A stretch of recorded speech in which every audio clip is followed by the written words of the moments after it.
If you use ginger regularly, whether in tea, food, or warm drinks, and you still struggle with digestion, inflammation, or feeling run down, the issue may not be ginger itself. Very often, it comes down to how ginger is being used, when it's being used, and how much the body actually needs. In this video, I want to talk through how ginger has traditionally been used, who tends to benefit from it the most, when it usually works best for digestive and inflammation support, and why timing, moderation, and consistency matter far more than people realize. This is general wellness education based on traditional use and everyday experience. It's not medical advice. The goal is simply to help you understand how ginger fits into the body's natural rhythm instead of working against it. Ginger has been used across many cultures for generations as a warming, stimulating root. Traditionally, it wasn't treated as something you take all the time or in large amounts. It was used with intention, often around meals, during colder seasons, or when the body felt sluggish, heavy, or uncomfortable. Because ginger is warming by nature, the body tends to respond to it quickly, and that response can feel very noticeable. Digestion follows a rhythm just like sleep and energy. There are times when the body is more prepared to break down food and times when it isn't. Ginger works best when it's introduced during those natural digestive windows. For many people, that means before meals, with meals, or shortly after. During those times, ginger supports what the body is already trying to do. Outside of those windows, especially late at night, the same ginger can feel irritating or disruptive. Paying attention to when digestion feels strongest for you can completely change how ginger feels in your body. Some people feel warmth spreading through the body. Others notice movement in digestion, reduced heaviness after eating, or a general sense that things are waking up. That's part of ginger's traditional role. But that same warming, stimulating quality is also why ginger isn't appropriate at every time of day or for every person. One of the biggest misunderstandings about ginger is the idea that more is better. Many people assume that if a little ginger is helpful, then drinking it all day or using it constantly will be even better. In reality, ginger works best when it's used in small, intentional amounts. Overuse can overwhelm the system and create the very discomfort people are trying to avoid. Ginger is often misused because it's widely available and generally considered safe. That can lead people to assume there's no downside to frequent or heavy use. In reality, anything that stimulates the body can become uncomfortable when overused. People often reach for ginger when they're tired, stressed, or uncomfortable, and then use it repeatedly throughout the day without giving the body time to respond. When discomfort shows up, they blame ginger rather than the pattern of use. The body usually responds better to deliberate pauses than constant input. Another common misunderstanding is expecting ginger to act like a fix. Some people drink ginger tea once or twice and expect immediate relief from long-standing digestive issues or inflammation. When that doesn't happen, they assume ginger doesn't work for them. But ginger was never meant to override the body or correct everything on its own. Traditionally, it was used to support digestion, circulation, and comfort within a broader lifestyle that included rest, regular meals, and seasonal awareness. Ginger tends to be especially helpful for people who experience sluggish digestion, bloating, heaviness after meals, or mild nausea.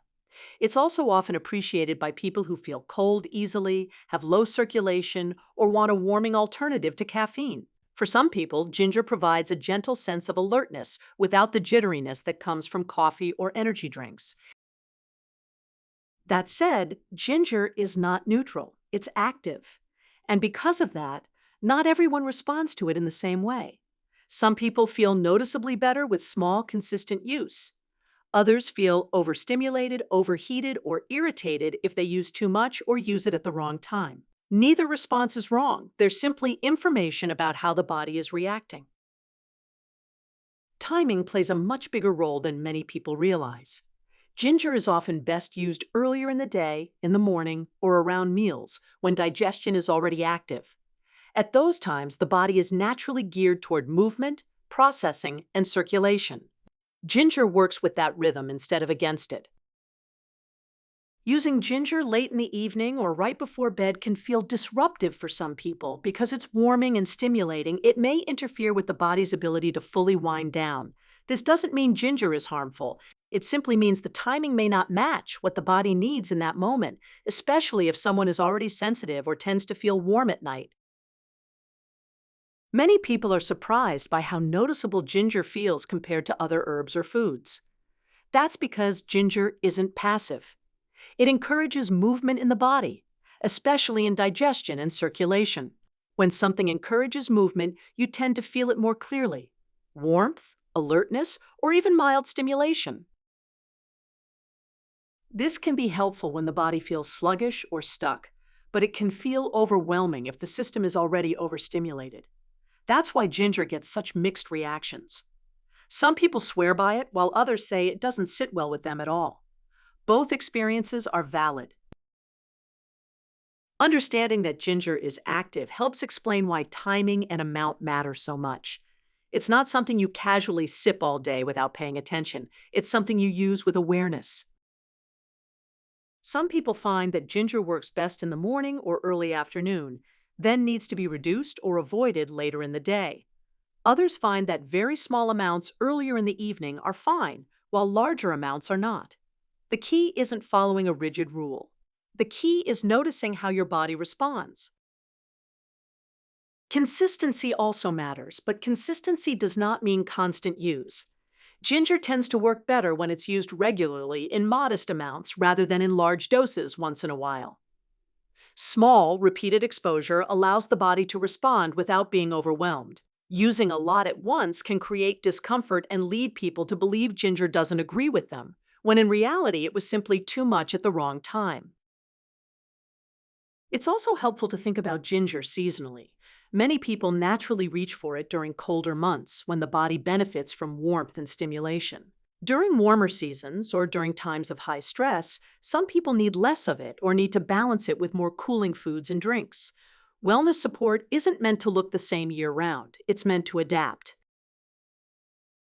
Some subtle signs that ginger may be supporting you include feeling lighter after meals, experiencing less bloating, having more comfortable digestion, or noticing improved circulation and warmth without agitation. These changes often happen gradually. They're easy to overlook if you're only looking for dramatic effects.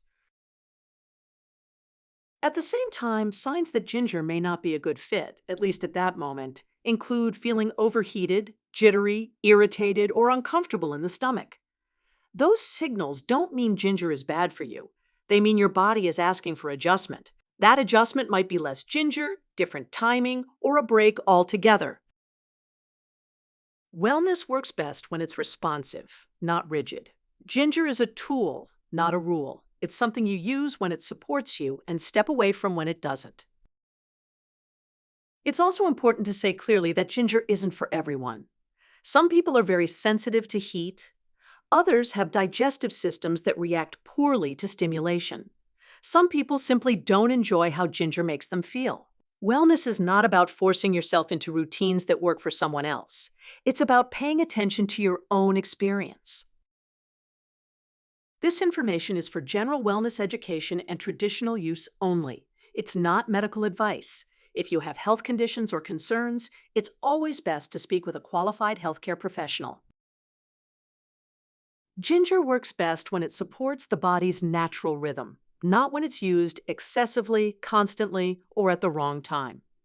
If you found this helpful and you appreciate grounded, realistic wellness guidance, subscribe to the channel so YouTube knows to show you more content like this. I'll see you in the next video.